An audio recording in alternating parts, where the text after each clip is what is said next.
దేశం గర్వించదగ్గ అత్యున్నత పౌర పురస్కారాలు, ప్రతిభకు పట్టం కట్టే పద్మ అవార్డు. భారత ప్రభుత్వం 2027 ఏడాదికి గాను పద్మభూషణ్ మరియు పద్మశ్రీ అవార్డుల కోసం కసరత్తు మొదలుపెట్టింది.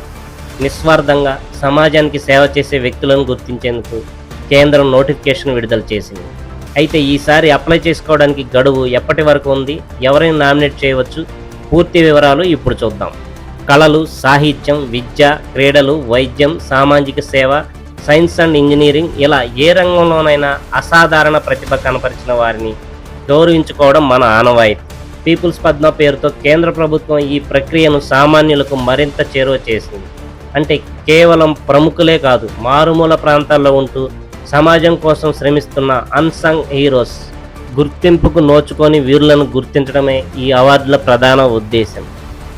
2027 రిపబ్లిక్ డే సందర్భంగా ప్రకటించబోయే ఈ అవార్డుల కోసం ఆన్లైన్ నామినేషన్లు ఇప్పటికే ప్రారంభమయ్యాయి.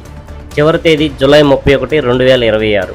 మీరు మీ నామినేషన్లను awards.gov.in పోర్టల్లో సమర్పించవచ్చు. గుర్తుంచుకోండి, కేవలం ఆన్లైన్ ద్వారా వచ్చిన దరఖాస్తులను మాత్రమే ప్రభుత్వం పరిగణలోకి తీసుకుంటుంది. ఎవరిని నామినేట్ చేయవచ్చు. ఈ అవార్డుల ప్రత్యేకత ఏంటంటే మిమ్మల్ని మీరు నామినేట్ చేసుకోవచ్చు, లేదా మీకు తెలిసిన అర్హులైన వ్యక్తులను కూడా నామినేట్ చేయవచ్చు. అభ్యర్థి చేసిన విశిష్ట సేవలను వివరిస్తూ 800 పదాలకు మించకుండా ఒక సైటేషన్ రాయాల్సి ఉంటుంది. ఫోటో మరియు ఇతర డాక్యుమెంట్లను అప్లోడ్ చేయాలి. కుల, మత, వర్గ విభేదాలు లేకుండా అర్హులైన ప్రతి భారతీయుడు ఈ పురస్కారానికి అర్హుడే. అర్హత ఉండి గుర్తింపునకు నోచుకొని ఎందరో మహానుభావులు మన చుట్టూ ఉండవచ్చు. అలాంటి వారిని వెలుగులోకి తెచ్చే బాధ్యత మనందరిది. ఇంకెందుకు ఆలస్యం? మీ దృష్టిలో అలాంటి వారు ఉంటే వెంటనే అవార్డ్స్ పోర్టల్లో నామినేట్ చేయండి. గడువు ముగియడానికి జూలై 31 వరకు మాత్రమే సమయం ఉంది.